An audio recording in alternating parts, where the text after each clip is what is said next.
the world because of God's timeline of history. Judgment Day began on May 21, 2011.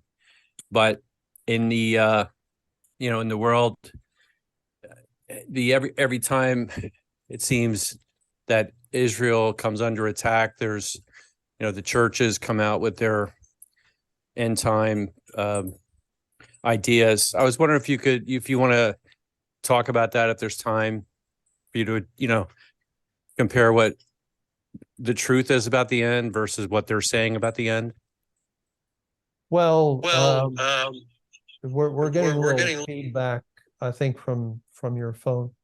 I mean, there's so many different things said, but a lot of the churches, they still view Israel as the holy people, and they view the land over there in the Middle East as the Holy Land. There's constant references to that, and that is, an error. That's an error. The people are holy, or Israel was holy when God used them as his representatives on the earth for their period of time. And the ark in the temple signified that when the Ark of the Covenant was in the temple, it signified God's presence, and it made the temple holy, and the temple was inside the city Jerusalem. It made the city Jerusalem holy, and Jerusalem was inside the nation of Judah or Israel and made them holy, and it made the inhabitants, the Jews, holy. Holy in the sense of association, just like in 1 Corinthians 7, where there's an elect who is married to an unbeliever, and yet God says their children are holy. Not that their children are saved, but through association, they're viewed as holy. Likewise, through association with God's presence, the Bible, his word, they were the caretakers of the oracles of God. They were rightfully called and considered holy in God's sight up until Christ went to the cross, and then the Bible declares that the curtain of the temple was rent in twain. It was ripped in half. God ripped it open, and that curtain was around the Holy of Holies. And even though the Ark of the Covenant had long been taken away, yet I guess we can understand by that God was still counting Israel holy even after the Babylonian captivity and their return to the land, minus the ark. And yet by his ripping the curtain apart, he exposed it. And that was a definite indication that the Holy of Holies was no longer holy. And if just backwards, repercussion, if the Holy of Holies is not holy, the temple is not holy, the city Jerusalem is not holy, and the people of Israel are not holy any longer. God ended his relationship with them, and we read a couple of verses earlier in Romans chapter 11 that had to do with the branches that are cut off, the natural branches. God ended his relationship with Israel at that point, and he grafted in the New Testament church. But really, it's a big error when I remember seeing on 95 not too long ago, a few years ago, billboard, "Pray for the peace of Jerusalem." And people who put it up, I'm sure, were thinking of Jerusalem over in the Middle East. They're thinking of the Jewish people. And that is a verse from the Bible, but it is misunderstanding the Bible, because you have to look for the deeper spiritual meaning. You have to find out, why would God say, "Pray for the peace of Jerusalem"? And when the Bible speaks of peace, it's speaking of Christ. Christ is our peace. Ephesians 2, verse 14. And who is Jerusalem represent?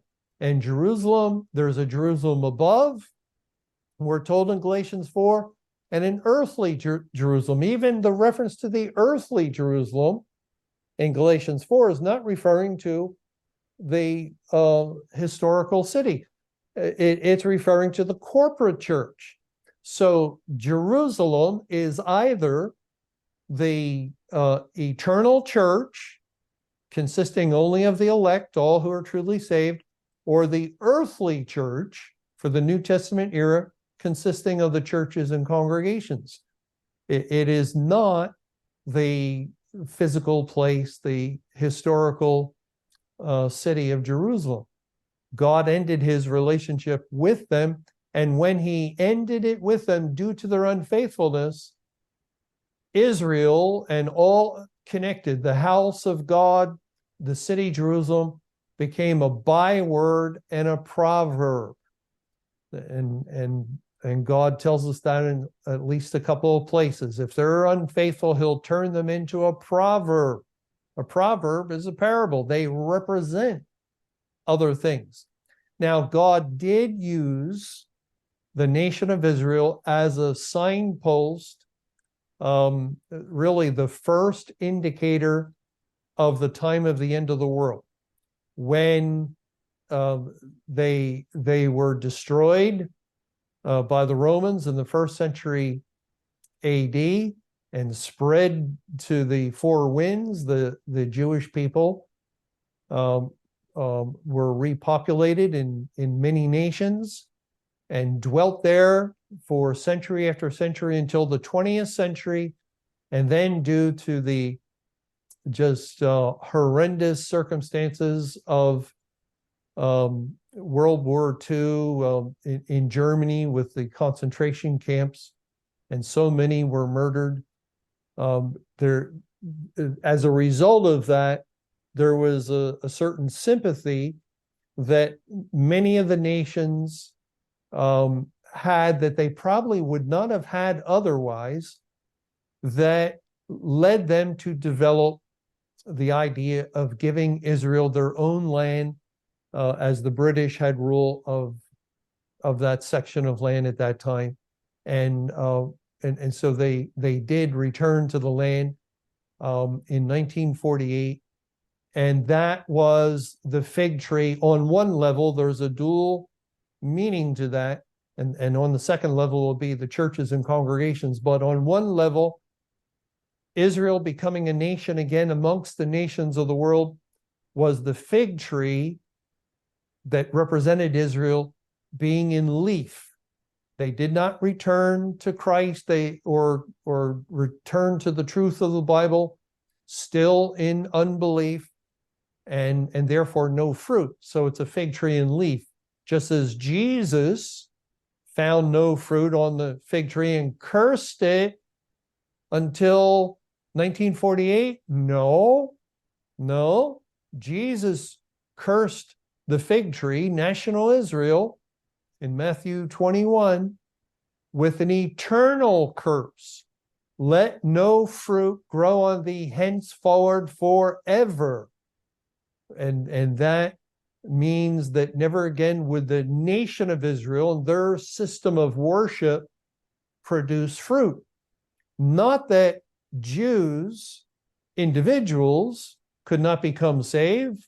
Certainly God has saved a good number out of that nation, as well as all nations. And Jew and Gentile alike form spiritual Israel. And the Bible teaches us that. So it It's just a series of misunderstandings. It's a whole way of approaching the Bible. It's a particular Bible hermeneutic that's in that many premillennial churches have, and their theologians they build a whole system upon it.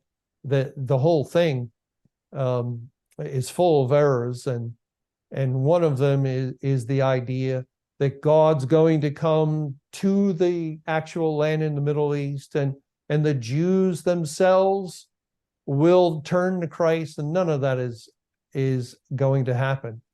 It's not possible. It goes contrary to Christ's eternal curse upon the fig tree. But thank you.